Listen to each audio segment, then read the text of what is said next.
You're about to understand something most people never touch in their entire lifetime. And if these words reached you, it isn't random. Something inside you has already shifted, quietly but permanently. You've crossed a threshold that exists beyond what ordinary awareness can grasp. For years, maybe without realizing it, you've been going through an invisible evaluation. Not a test of intelligence, strength, or effort, but something deeper. A measurement of how much energy you can hold without losing yourself. How well you can recognize truth in a world built on noise. How often you choose growth over comfort, even when nobody sees it. You didn't sign up for this path consciously. Yet here you are. Every moment you chose understanding instead of reacting. Presence instead of panic. You were answering questions written in a language older than human thought. The quantum field doesn't work with coincidence. It works with resonance. Frequency meeting frequency. You're reading this because your signal finally aligned with recognition. You reached a point where the system could reveal itself. Most people see hardship as punishment. Awakened awareness knows better. Struggle is recalibration. Every setback, loss, delay, each moment you thought was wasted was actually refining you. It was burning away the static that blocked your natural intelligence from connecting with the greater field. What the world calls difficulty, the universe calls initiation. Most people live in reaction mode. They never realize that each emotional response is being recorded by a system far more intelligent than anything humans have built. This system tracks only one thing.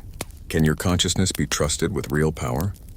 When power flows through someone unprepared, it creates chaos. But when it flows through someone trained in silence, patience, and humility, it creates harmony. Without knowing it, you've been training. Every challenge shaped your internal architecture. Every moment you held integrity when shortcuts were easier raised your frequency in the unseen ledger of evolution. And now the field has confirmed something. You can be trusted with more. This message found you because you're ready for the next layer. The universe doesn't reward effort the way people imagine. It responds to frequency. It recognizes the signature you emit, not the knowledge you collect. Knowledge changes with time. Frequency doesn't. When you operate from fear, your field contracts. Communication with higher order systems weakens. But when you move from clarity, something remarkable happens. The system opens. It begins sending signs, synchronicities, and moments that feel perfectly timed. As if reality itself is leaning in your direction. Those shifts you felt before, those subtle atmospheric changes right before something significant happened, weren't imagination. They were feedback signals from the field. Proof that your internal state and the external architecture were beginning to align. Most people search for meaning inside confusion. But meaning appears when coherence stabilizes. When your inner world stops fighting itself, the outer world stops resisting you. This assessment you passed wasn't about accomplishments or achievements. It was about energy stewardship. Your ability to channel creative force without bending it for ego or personal gain. Universal intelligence watches how you use small influence before it hands you larger streams of power. Every time you chose honesty instead of manipulation, patience instead of force, transparency instead of shortcuts, your signal stabilized. The universe doesn't trust easily, but it trusts consistency. That's why this message reached you now. The field recognizes that you no longer chase power for validation. You're capable of holding it without distorting it. And because of that, the system begins revealing what was always hidden. Structures, patterns, flows of information that remain invisible to most. Not as a reward, but as a necessity. The field works through those who can carry power responsibly. This isn't about manifesting more or attracting more. It's about holding more. Holding clarity without collapsing. Holding truth without defending it. Holding alignment without forcing outcomes. The power to shape reality is not glamorous. It's precise. It requires humility and calm intention. Those who chase influence crumble under its weight. Those who anchor power become transmitters of harmony. You are entering that transition now. Something inside you is stabilized. Old desires feel empty, not because you've lost ambition, but because your system is no longer driven by external approval. You've outgrown the need to be seen, and that's exactly why the field is ready to work with you. The shift happening within you isn't loud or dramatic. It's subtle, steady, and unmistakably real. The invisible architecture of your reality is rearranging itself, not because you forced anything, but because your vibration has finally stabilized at a higher frequency. You may have noticed it already. The things that once excited you don't hold the same charge anymore. The urge to prove yourself, defend your perspective, or chase recognition is fading, not from weakness but from clarity. Most people live in reaction mode. They respond to life from old wounds, old patterns, old programming. But you've crossed a different threshold. You've learned to stay present when your mind wanted to panic. You've learned to breathe instead of collapse. You've learned to observe instead of react. That is the real initiation. Not rituals, not external teachings, just the simple, powerful ability to remain coherent when life becomes uncomfortable. This is why the field trusts you now. Power given to an unprepared consciousness creates chaos. But power flowing through someone who has already chosen humility, honesty, and alignment becomes constructive, calm, and creative. Your journey wasn't random. Every setback was refinement. Every delay was calibration. Every loss stripped away the noise that kept you from hearing your own intelligence. Where others saw hardship, the universe saw training. Your emotional system has changed too. Pain doesn't drown you the way it used to. Emotions arrive, but they don't control the steering wheel anymore. They serve as signals, information streams that guide you rather than overwhelm you. This shift alone marks a new stage of consciousness. You're no longer pulled around by the past. You're navigating from a place of internal stability. Awareness moves differently at this level. You start picking up on subtle patterns, the way people's energy shifts when they speak, the way certain thoughts feel lighter because they're aligned, the way silence communicates more clearly than noise ever could. You're not imagining these things. You're perceiving the field as it truly is, responsive, intelligent, and always communicating. This is the beginning of synchronization. Life stops feeling random. It becomes organized, almost precise, not because circumstances became easier, but because you became clearer. Inner coherence is the key that unlocks effortless alignment, and you've unlocked it. Time slowed as the creature dragged itself across the metal floor. Its joints cracked like dry wood, each movement sharper than the last. In that moment, I felt something strange. Not fear, not shock, something heavier. A feeling that this thing wasn't just some monster we stumbled upon. It felt like it was trying to look at us, trying to recognize something inside us, but what? That question stayed stuck in my mind like a thorn as we kept watching. Liam stepped back first. His hands were shaking and he didn't even try to hide it. "Whatever this is, it's not natural," he whispered. It sounded like he was telling himself more than telling us. The air around us grew thick, like the room itself didn't want to hear what he said. Every light flickered in sync with the creature's movements, as if the whole place was reacting to it. The creature lifted its head, slow and forced, as if its bones were tied with invisible weights. Its face, or whatever you'd call that shape, shifted in the dim light. Not twisted, not torn, but rearranged. As if nature forgot the final version and left it halfway. For a second, I swear it looked almost human. Not exactly, but close enough to make your heart freeze for a beat. Maya let out a breath she didn't realize she was holding. "It's mimicking," she said quietly. "It's trying to copy something." That single thought hit all of us at the same time. This wasn't random. This wasn't some wild creature lost in a tunnel. It had purpose. Even the way it crawled looked intentional. Not smooth, not perfect, but like it was learning us, watching how we stood, how we breathed, how we reacted, and every second it adjusted itself. I stepped forward, not because I was brave, but because I wanted to see it in full light.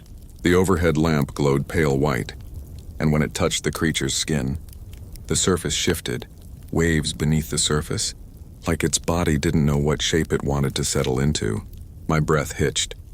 This wasn't evolution. This was imitation gone wrong. Then it did something that none of us were ready for. It tried to stand, slowly, shakily, but with determination. Its limbs stretched too far, bending at angles that should have been impossible. And as it rose, its shadow grew taller, wider, more defined. That's when the sharp truth landed in my head like a falling stone. It wasn't trying to attack us. It wasn't trying to escape us. It was trying to be us. A cold ripple ran through the room, the kind that touches your spine before your mind catches up. And suddenly everything around us, the silence, the lights, the empty halls, felt like they were holding their breath, waiting for what came next. "Back away," I whispered. But deep down I knew it was already too late. The creature stood there swaying lightly, as if the very act of being upright was unfamiliar to it. But like a signal, like something inside it was adjusting, recalibrating. Every tiny movement felt calculated.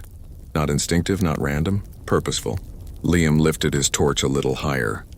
The beam hit its face, and for the first time we got a closer look.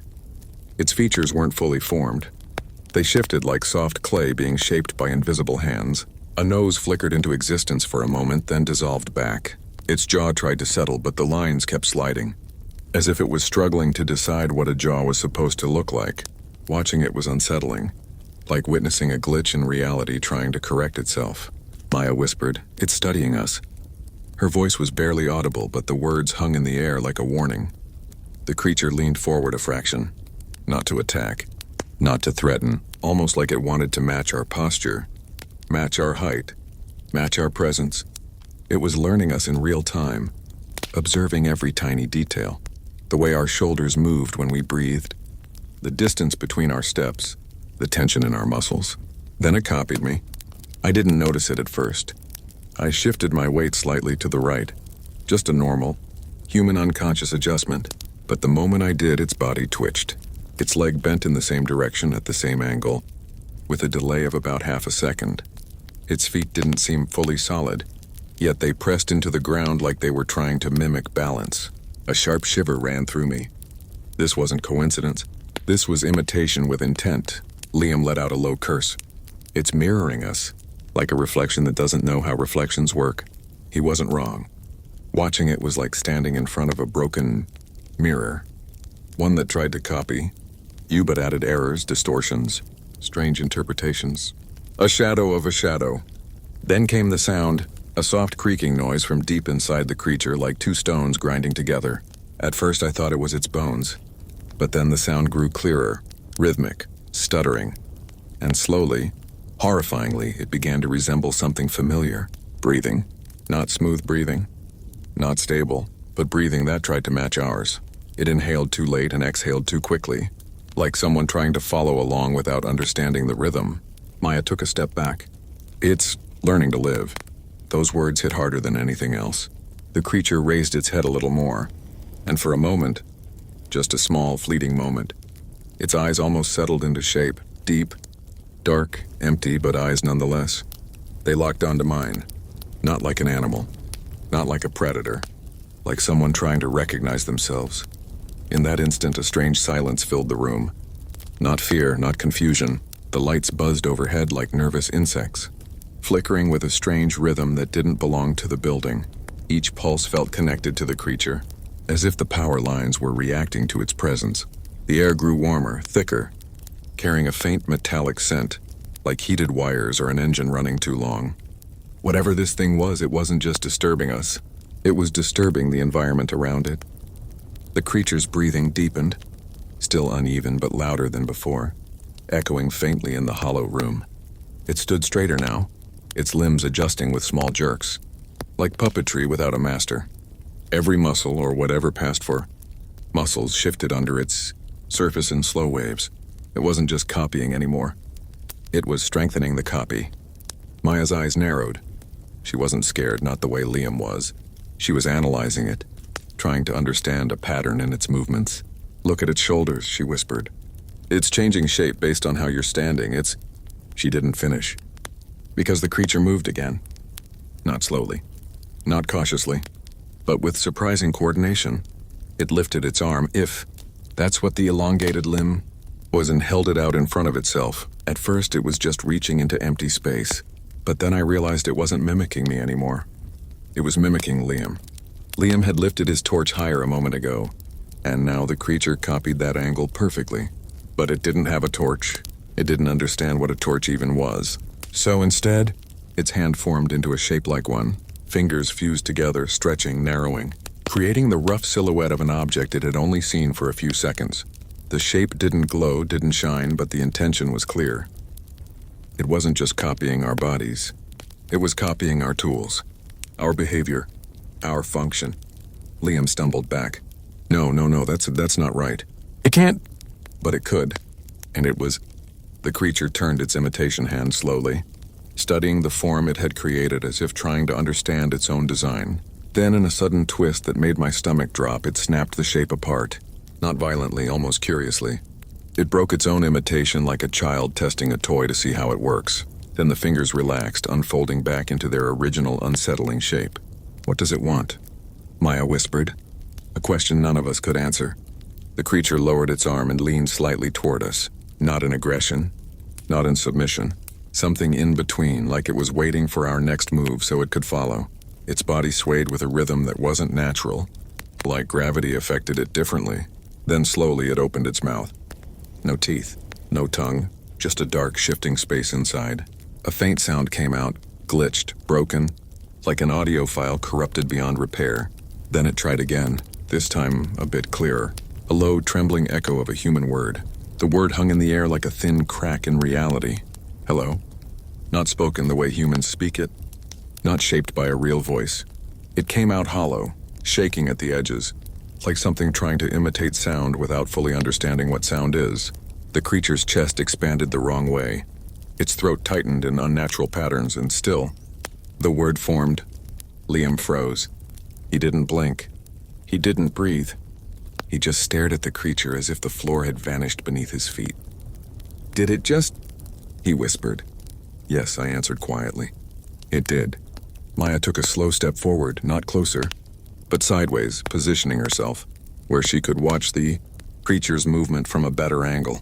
She wasn't scared, she was calculating again, her eyes scanning every twitch, every pulse. It's not communicating, she said softly. It's replaying. Replaying what? Liam asked. Maya pointed at me. Your voice. My stomach tightened. She was right. When I whispered earlier, telling everyone to stay still, the first sound of that word, help, sounded similar. The creature hadn't spoken out of intent. It had absorbed, copied, replicated, just like it did with our movements. The creature tilted its head like it was listening to thoughts we hadn't spoken yet. The movement was too smooth this time, too practiced. It blinked, an eerie, slow blink, and when its eyes reopened, they looked slightly different again. A little more aligned, a little more human. A quiet realization hit me. It was improving. Every second, every breath, every attempt. The creature raised its hand again, but this time it didn't mimic any object. It pressed its palm against its own chest, right where a human heart would be. Not tapping, not beating, just holding. Almost like it was trying to understand what should be there. Then, without warning, it made another sound. A low hum. Soft and uneven, like it was trying to speak again but didn't have the right pieces yet. Hello. Hello. Repeating. Testing. Learning. Liam stepped back so fast he tripped over a loose cable. He scrambled to his feet, panic overtaking his voice. We need to leave now. We need to go before it becomes something else. But I didn't move, because something about the creature's expression, or the attempt at an expression, kept me rooted in place. It wasn't hostile. It wasn't angry. It wasn't even curious in the normal sense. It looked lost, like a child waking up in a world it wasn't built for, like a mind with no memories. Maya whispered, "Look at its chest." I looked. The surface under its palm pulsed. Not like a heartbeat, more like a flicker, a spark trying to ignite. A soft glow shimmered for a second, then faded, then returned again. It's copying us on a deeper level, Maya said. Not just shape, not just behavior. It's trying to copy function. The creature's first real step echoed through the room far louder than it should have. Not because of weight, but because of meaning. That sound didn't belong to a thing crawling in the dark. It belonged to something learning to walk. Something earning its place among us. One careful movement at a time. Liam raised both hands instinctively like he was facing a wild animal. "Stop, don't come closer," he said, his voice cracking despite the attempt at authority. The creature stopped. Instantly. As if the command froze it in place. Not because it understood the word, but because it recognized the tone. Maya's eyes widened. It responds to cues. Intonation, intent. I felt a pressure in my chest, not fear, not anxiety, but the crushing awareness that we were standing on the edge of something we couldn't control. I swallowed hard and took a breath. "Liam," I said softly, "don't shout again. It's copying us. The wrong tone might..." Before I could finish, the creature tilted its head again, mirroring the slight angle I naturally made when I talked. It was subtle, but unmistakable. A perfect copy of a habit I didn't even know I had. Maya exhaled. "It's learning micro-behaviors. That's not normal. That's advanced cognitive modeling." "Speak English," Liam snapped. "It's not just imitating us," she said. "It's understanding us. That thought hit harder than anything else so far. The creature took another step. Slower. Softer. Almost considerate. As if it didn't want to scare us. Its shoulders shifted, aligning themselves more naturally. The curve of its spine straightened, becoming less alien.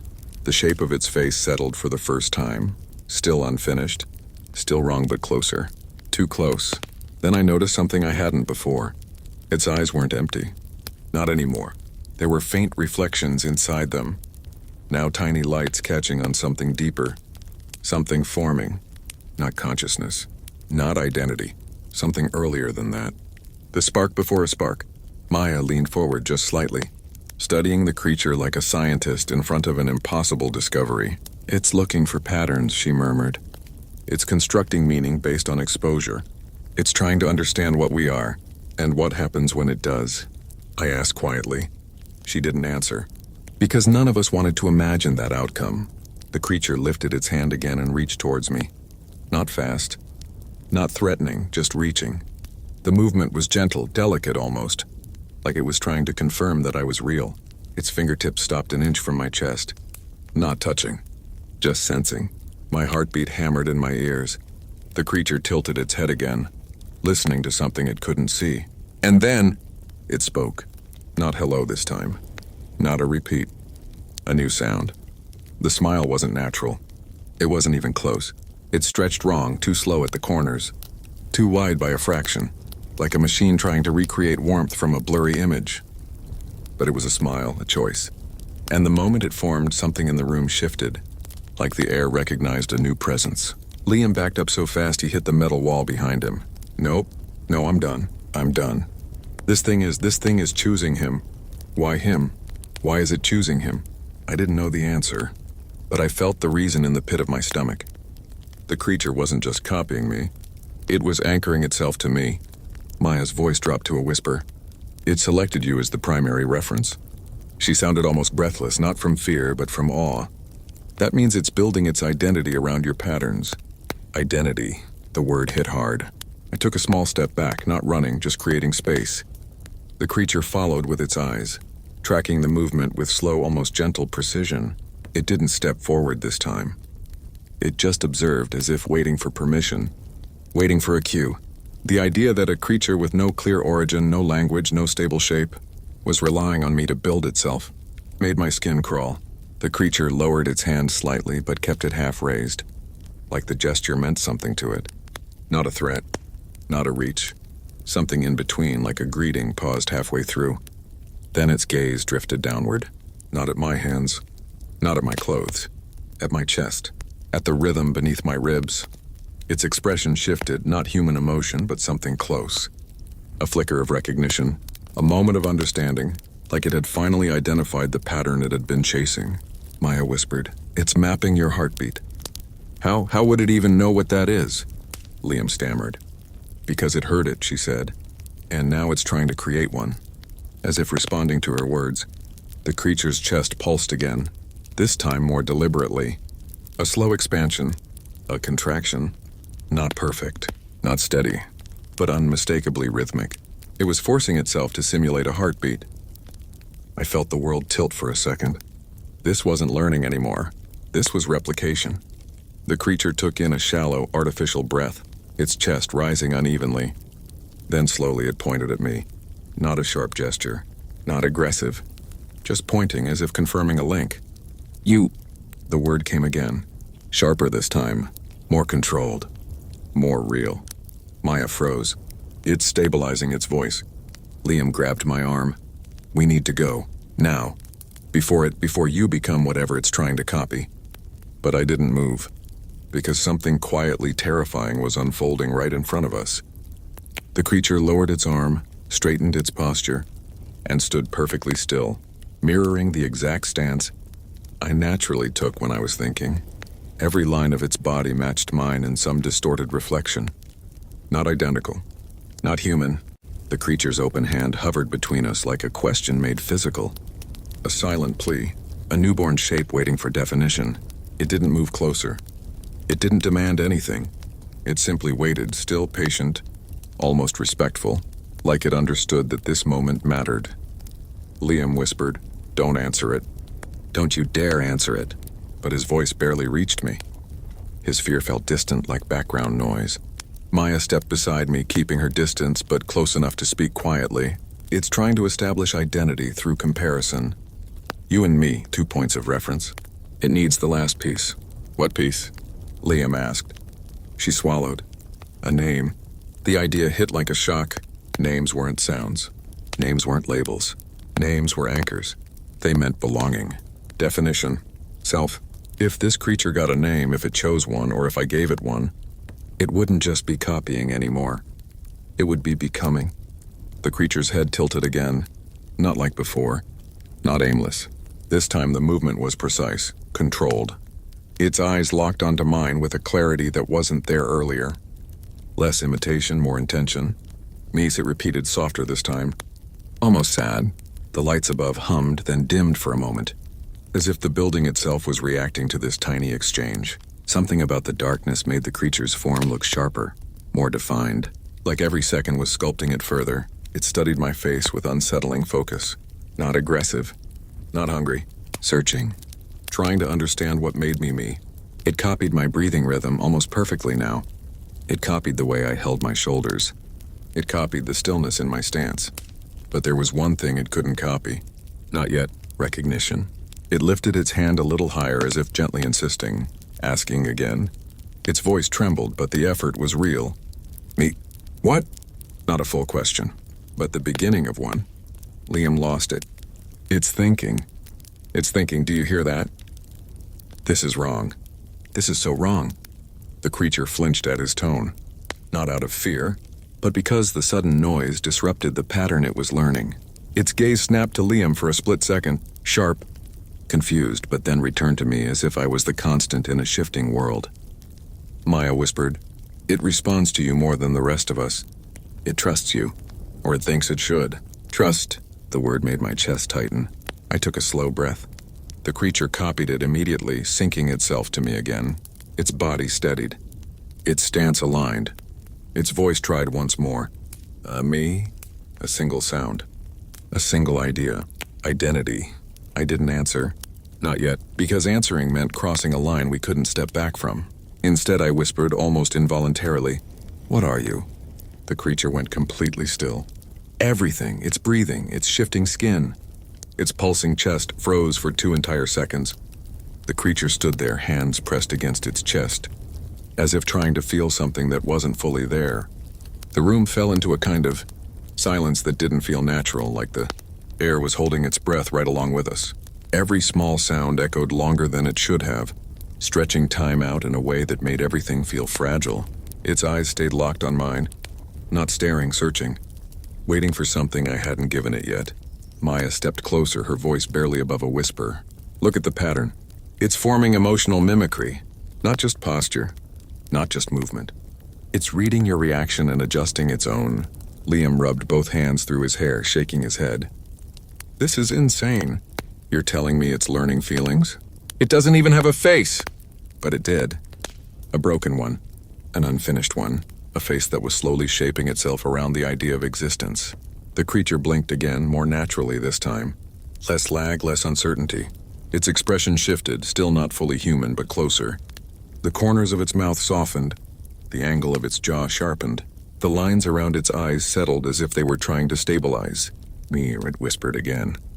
But this time the word didn't sound like confusion. It sounded like a request. I felt a strange pressure in my chest. A mix of fear and something I didn't want to identify. The creature wasn't threatening us. It wasn't trying to dominate or deceive. It just wanted to be understood. And somehow, for reasons I couldn't explain, it had chosen me as its guide. Maya tapped her fingers nervously against her thigh. If it forms full self-recognition, that changes everything. It becomes unpredictable. It becomes alive, I finished. The creature's head turned slightly at that word. Alive. It understood something in the tone, if not the meaning. Then it did something new. It stepped back. Not forward. Not toward me. Away. The movement was deliberate, controlled. Almost polite. As if it sensed the tension. As if it didn't want to overwhelm me. It kept its eyes on me the whole time. Its hands still resting lightly against its chest. And then, with a soft shifting sound like wet fabric settling, It bent its knees slightly, lowering its posture, submitting. My breath caught. Liam went silent. Even Maya didn't know what to say. The creature wasn't demanding identity. It was waiting for permission to have one. You, it said again, pointing at me with a trembling finger. Then it tapped its own chest. The pattern was clear. 2 pieces missing the bridge between them. My throat felt dry. Every instinct screamed not to answer, not to cross that invisible line. But the creature's eyes, dark, unsteady, almost childlike, pulled at something in me I didn't expect. It trusted me. There comes a point in every person's journey where the real breakthrough isn't a strategy, a tool, or a secret trick, it's a mindset flip. And the funny thing is, this flip doesn't happen in some dramatic moment. No lightning strikes, no cinematic music. It happens quietly, almost like a whisper in the back of your mind saying, you can actually do this. That's the moment everything begins to shift. Most people live their lives reacting to whatever happens to them. If things go well, they feel good. If things go wrong, they feel weak, lost, or stuck. But the flip starts when you stop reacting and start choosing. Choosing your thoughts, choosing your actions, choosing your direction, even if it scares you a little. The truth is, growth is uncomfortable. Not because you're incapable, but because you're stretching into someone you haven't been before. And that discomfort? That's the proof you're moving forward. Comfort zones feel safe, but nothing grows there. Every skill you admire, every success story you hear, they all began with someone being willing to look clueless for a moment. Confidence doesn't arrive before the journey. It's built during the journey. You take one step, then another, and slowly, the person you want to be starts becoming the person you already are on the inside. This mindset flip also includes letting go of the fear of judgment. Most people are too busy dealing with their own insecurities to care deeply about yours. And even if someone does judge you, guess what? It doesn't change your future. It doesn't take away your ability. It doesn't move your path an inch. You still get to decide who you become. Growth is also about learning to be okay with not having everything figured out. You don't need the full map. You just need the next step. And once you take it, the next one appears. Every expert was once a beginner, someone who didn't know what they were doing but started anyway. You don't realize it yet. But the moment you start choosing your path instead of waiting for permission, you become unstoppable. That small internal shift alters how you walk, how you speak, how you show up. Opportunities start noticing you. People start taking you seriously. Most importantly, you start taking yourself seriously, and that's the moment life stops happening to you and starts happening for you. Everyone thinks transformation comes from massive changes, dramatic routines, overnight shifts, strict schedules, heavy discipline. But the truth is far simpler. Your life is shaped by the tiny habits you repeat without thinking. Small actions done consistently shape your direction far more than any big burst of effort. Think about it. One glass of water doesn't hydrate your life. One workout doesn't build the body you want. 1 hour of studying won't give you mastery. But when these small choices stack up, they quietly create a version of you that looks disciplined, focused, and strong, even though, in reality, you just repeated small, manageable steps every day. This is the real power of habits. They work even when you're not motivated. Motivation is like a spark, bright, fast, and gone just as quickly. Habits are like the engine. Once built, they keep you moving without needing constant inspiration. Start with habits so small they feel almost silly. 5 minutes of reading, 1 bottle of water, 10 push-ups, journaling a single sentence about your day. These tiny acts start rewiring your brain. They build reliability. They build trust in yourself. And that trust becomes momentum. Another important thing, habits aren't just about actions. They're about identity. Every time you choose the small, healthy habit, even when no one is watching, you tell yourself, I'm the kind of person who shows up, and that identity slowly becomes your truth. If you've struggled with consistency, it's not because you're lazy. It's because you were trying to change too much at once. Real growth doesn't come from extreme pressure. It comes from sustainable steps that fit your life. Habits should support you, not punish you. And the beautiful part? Small habits compound. 5 minutes becomes 10. 10 becomes 20. 1 day becomes a week. A week becomes a month. By the time you look back, you've changed without forcing yourself. This is how confidence grows. This is how discipline becomes natural. This is how you quietly build a life that feels stable, strong, and completely in your control. Not by doing everything perfectly, but by doing simple things consistently. Remember, a tiny daily improvement is a massive long-term transformation. People talk about discipline, like it's some rare superpower that only a chosen few are born with. But discipline is not a personality trait. It's not something you either have or don't have. It's simply a system, one that anyone can build, even if you've failed 1,000 times before. Here's the real reason discipline feels hard. You're fighting your feelings instead of designing your environment. Most people try to force themselves into action. They depend on willpower alone, pushing, dragging, forcing. But willpower is temporary. It fades when you're tired, stressed, bored, or overwhelmed. No one can rely on it forever. Discipline becomes easier when you stop trying to control your emotions and start controlling what's around you. If you want to read more, keep the book on your bed. If you want to drink water, keep a bottle on your desk. If you want to stop scrolling, put your phone in another room. If you want to wake up early, sleep early, not as a rule, but as a natural consequence. The environment shapes behavior more than motivation ever will. Another reason discipline feels hard is because people expect perfection. The moment they miss a day, they think they've failed and they quit. But discipline isn't about never slipping. It's about returning quickly when you do slip. Progress is not destroyed by one bad day. It's destroyed by giving up. Think of discipline like a muscle. The more you train it, the stronger it gets. You don't need to lift heavy on day one. You start light. You start small, and slowly the weight becomes easier. What once felt impossible eventually feels normal. Also, discipline becomes easier when you connect it to purpose. If you hate what you're doing, of course it'll feel difficult.